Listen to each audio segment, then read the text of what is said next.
नमस्कार दोस्तों, आपने इस वीडियो पर क्लिक किया है मतलब कि आपने स्टॉक कमोडिटी या करेंसी मार्केट में अच्छी खासी कमाई कर ली है और अब आपके सामने सवाल है कि इस कमाई पर हमें कितना इनकम टैक्स देना पड़ेगा।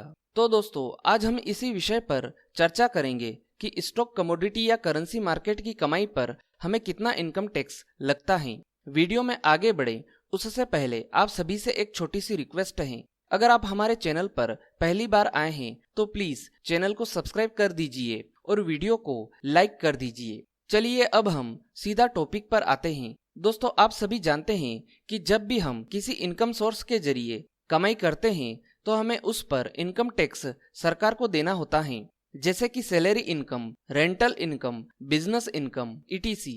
इसी प्रकार स्टॉक कमोडिटी और करेंसी मार्केट की कमाई पर भी हमें इनकम टैक्स देना पड़ता है। दोस्तों, स्टॉक कमोडिटी और करेंसी बाजार में आपको 3 अलग अलग तरह से इनकम टैक्स लगता है। पहला, इंट्राडे ट्रेडिंग की कमाई पर, दूसरा short term capital gains STCG और तीसरा long term capital gains LTCG। दोस्तों, अगर आपने इंट्राडे ट्रेडिंग करके अच्छी खासी मोटी कमाई करी है तो आपको इस पर इनकम टैक्स देना होता है। यहाँ पर इंट्राडे ट्रेडिंग का मतलब होता है कि आपने कोई स्टॉक कमोडिटी या करेंसी आज खरीदी है और आज ही बाजार बंद होने से पहले बेच दी हो।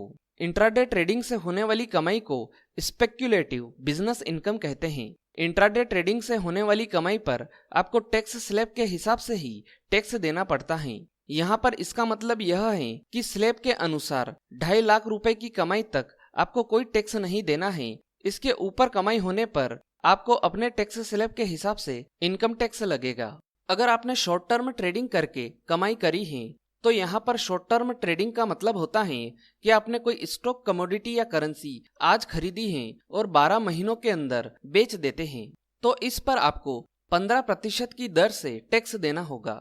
भले ही आप इनकम टैक्स के 10% स्लैब में आते हो, 20% या फिर 30% के स्लैब में आते हो।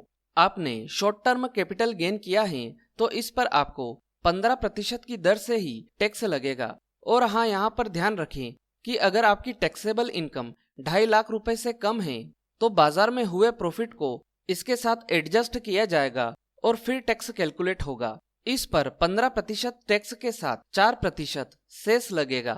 अगर आपने लॉन्ग टर्म कैपिटल गेन किया है, यहाँ पर लॉन्ग टर्म का मतलब होता है कि अगर आपने शेयर बाजार में लिस्टेड किसी भी शेयर को खरीदकर 12 महीनों के बाद बेचा हो और इससे आपको मुनाफा होता है तो इस पर आपको LTCG के तहत टैक्स देना पड़ता है।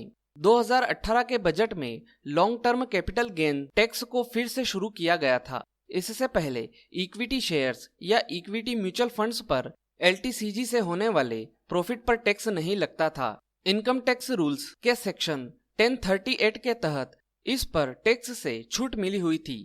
2018 के बजट में शामिल किए गए प्रावधान में कहा गया कि अगर 1 साल के बाद बेचे गए शेयर्स और इक्विटी म्यूचुअल फंड्स की सेलिंग से अगर 1 लाख रुपए से ज्यादा का कैपिटल गेन होता है तो इस पर 10% टैक्स लगेगा। अगर आपको इस विषय में और अधिक जानकारी चाहिए तो आप अपने किसी नजदीकी CA से संपर्क कर सकते हैं।